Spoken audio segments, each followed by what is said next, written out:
Halo Sobat Kompeten Learning, di pertemuan kali ini kita akan membahas soal TBS LPDP, subbab pemecahan masalah. Oke, kita langsung mulai untuk soal nomor 1. Untuk soal pemecahan masalah, teman-teman, itu jangan dulu kita fokus ke soal pernyataan, gitu ya, tapi kita langsung ke pertanyaannya dulu. Oke, di sini yang ditanyakan adalah berdasarkan tabel, provinsi manakah yang dapat menghasilkan karet dengan pencapaian rata-rata 200.000 ton?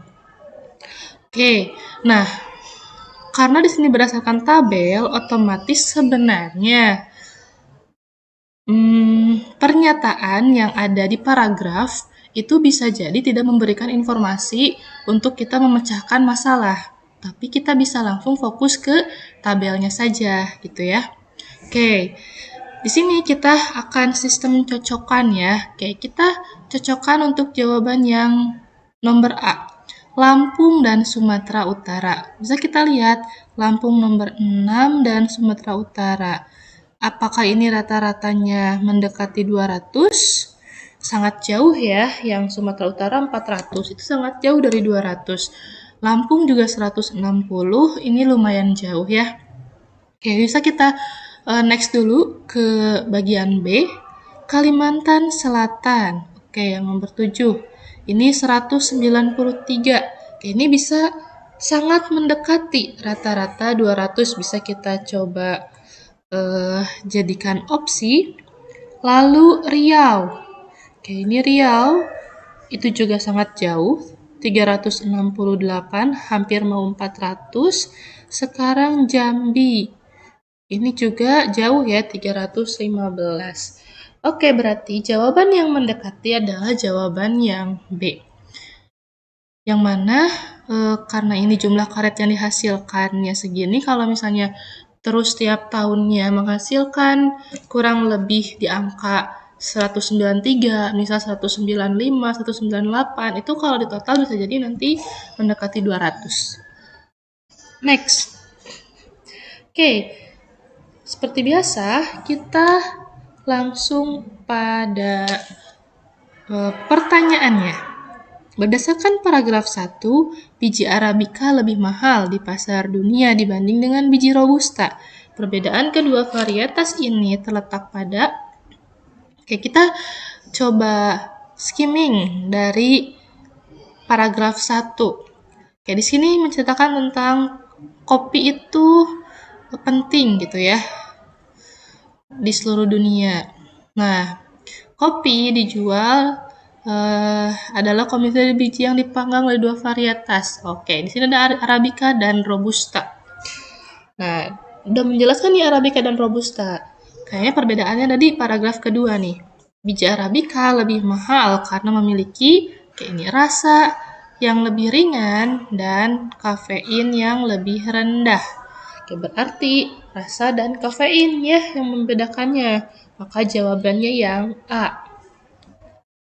Oke, next ke pertanyaan selanjutnya. Berdasarkan paragraf 2, mana yang tidak benar?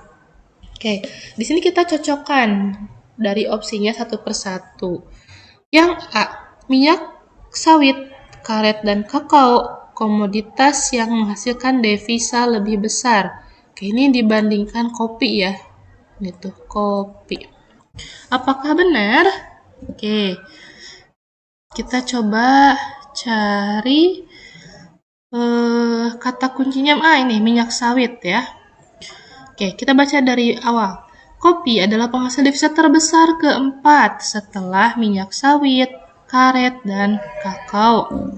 Berarti di sini betul ya, minyak sawit, karet, dan kakao menghasilkan devisa lebih besar. Oke, berarti yang A benar. Oke, kita cari yang tidak benar ya. Perkebunan kopi relatif kecil menjadi penyebab daya saing kopi Indonesia di pasar internasional. Ini kepotong juga nih teman-teman. Oke, kita coba lihat di sini pasar internasional. Oke, ini kepotong juga, kita bisa cari di sini ya, pasar internasional. Oh, ini nih, pasar internasional. Ya. Oke, kita baca beberapa kalimat sebelumnya. Oke, ini karena pendek kita boleh dari awal ya. Yang paling terkenal di antara kopi adalah luwak, toraja, dan lain sebagainya. Ekspor kopi olahan hanya bagian kecil dari total ekspor kopi. Berlawanan dengan pesaing seperti Vietnam, Indonesia tidak memiliki perkebunan kopi yang besar. Oke, sesuai dengan yang di opsi pilihan ganda tadi. Dan oleh karena itu menemukan lebih banyak kesulitan untuk menjaga volume produksi dan kualitas yang stabil sehingga daya saingnya kurang kuat. Oke, ini kemungkinan kurang kuat gitu ya. Oke, berarti ini benar. Oke, next. Sebagian besar hasil produksi biji kopi Indonesia varietas Robusta. Ini tadi udah di awal ya, bahwa ada varietas Robusta dan Arabica. Berarti ini benar. Lalu Vietnam memiliki perkebunan kopi yang lebih besar dibandingkan Indonesia. Kita cari kata kuncinya Vietnam. Oke. Kita bisa lihat paragraf yang lebih lengkap di sini. Nah, ini Vietnam ya. Oke. Kita coba baca. Berlawanan dengan pesaing Vietnam, Indonesia tidak memiliki perkebunan kopi yang besar. Berarti Vietnam itu lebih besar. Oke, ini juga benar ya. Oke, berarti yang tidak benar. Oke, sebentar. Oke, ada pilihan E ya, terakhir E. E itu Vietnam, salah satu produsen dan eksportir kopi paling besar di dunia setelah Indonesia. Nah, ini berlawanan ya, bahwa Vietnam itu kan tadi lebih besar produsennya dibanding Indonesia. Kalau ini berarti Indonesia dulu baru Vietnam. Berarti jawaban yang tidak benar adalah yang E. Oke, kita bisa next ke pertanyaan selanjutnya. Di sini, manakah di bawah ini yang merupakan negara pendominasi produksi kopi dunia? Oke, nah ini ada ya, negara yang mendominasi produksi kopi dunia. Itu Amerika Selatan, Afrika, Asia Tenggara. Kita lihat pilihannya. Amerika Selatan betul, Afrika betul, Indonesia betul ya. Oke. Vietnam itu Asia Tenggara, Afrika, Asia. Oke. Brasil itu daerah Amerika ya, terus Indonesia. Ethiopia daerah Afrika, berarti betul. Indonesia, Kolombia, Ethiopia. Oke, ini betul ya. Ini daerah Afrika, ini daerah Amerika. Vietnam, Jerman, Indonesia. Nah, ini Jerman, daerah Eropa. Di sini Eropa nggak masuk sebagai pendominasi produk kopi. Berarti jawabannya yang E. Next. Ide pokok paragraf pertama adalah, oke, berarti kita fokus ke paragraf pertama. Populasi dan pertumbuhan penjualan sepeda motor setidaknya bisa juga menjadi indikator adanya pemulihan ekonomi. Oke, untuk ide pokok sebenarnya bisa kita lihat dari paragraf pertama atau paragraf terakhir, atau bisa juga kesimpulan dari isi paragraf itu. Kita baca lagi kalimat yang kedua. Sepeda motor merupakan pilihan yang paling baik untuk saat ini bagi banyak masyarakat menengah ke bawah karena harga kendaraan roda 2 ini masih terjangkau. Oke, di sini lebih kepada penjelasan dari Ridwan Gunawan menyangkut evaluasi sektor industri otomotif, khususnya produk sepeda motor. Maka ide pokoknya bisa kita simpulkan ada di kalimat pertama dalam paragraf ya, bahwa populasi dan pertumbuhan penjualan sepeda motor menjadi indikator pemulihan ekonomi. Kita lihat PG-nya. Oke, penjualan sepeda motor indikator pemulihan ekonomi. Jawabannya yang A. Next. Oke, pernyataan yang sesuai dengan grafik. Oke, untuk membaca grafik, kita juga harus membaca keterangan grafiknya. Yang ini ya, total kasus itu yang warna merah, kasus aktif yang warna hijau, kasus sembuh yang warna orange, kasus meninggal yang warna kuning. Oke, kita lihat. Hingga 23 Maret, total kasus COVID hampir mencapai 6 juta kasus. Oke, berarti kasus aktif yang kita lihat ya.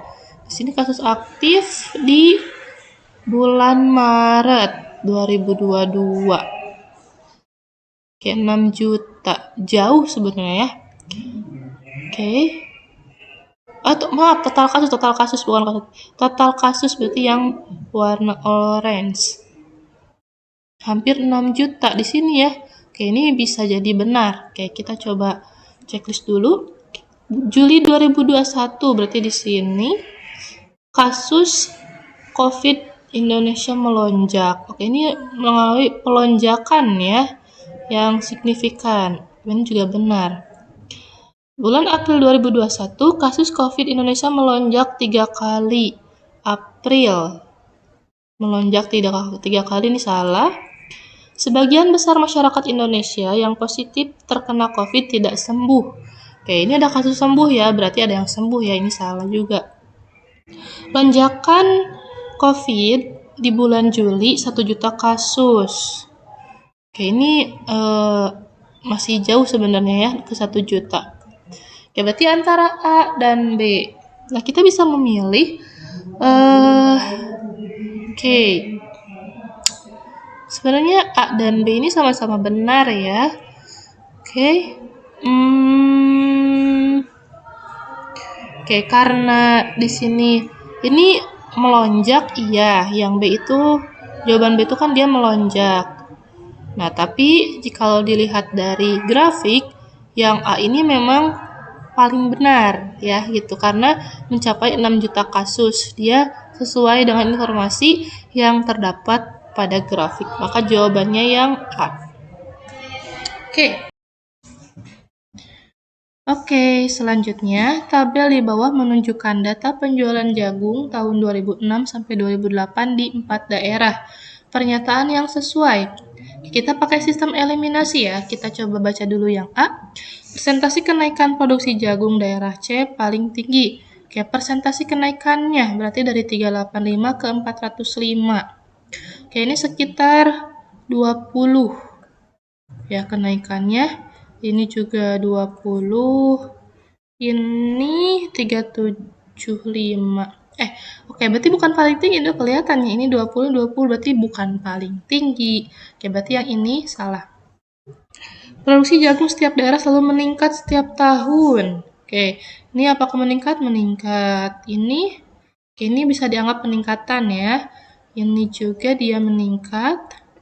Ini dia meningkat. Oke, berarti ini benar. Kita simpan dulu. Persentase kenaikan produksi jagung daerah D paling tinggi. Kita salah ya, tadi kan D sama C itu sama. Persentase kenaikan jagung daerah B paling rendah. Oke, ini kenaikannya 11. Ini kenaikannya 10. Berarti ini juga salah. A, D paling rendah salah. Oke, ini salah ya semuanya, maka yang benarnya yang B. Next. Sebuah perusahaan memiliki 3 departemen, A, B, C. A punya 15 karyawan, B 20 karyawan, C 25 karyawan.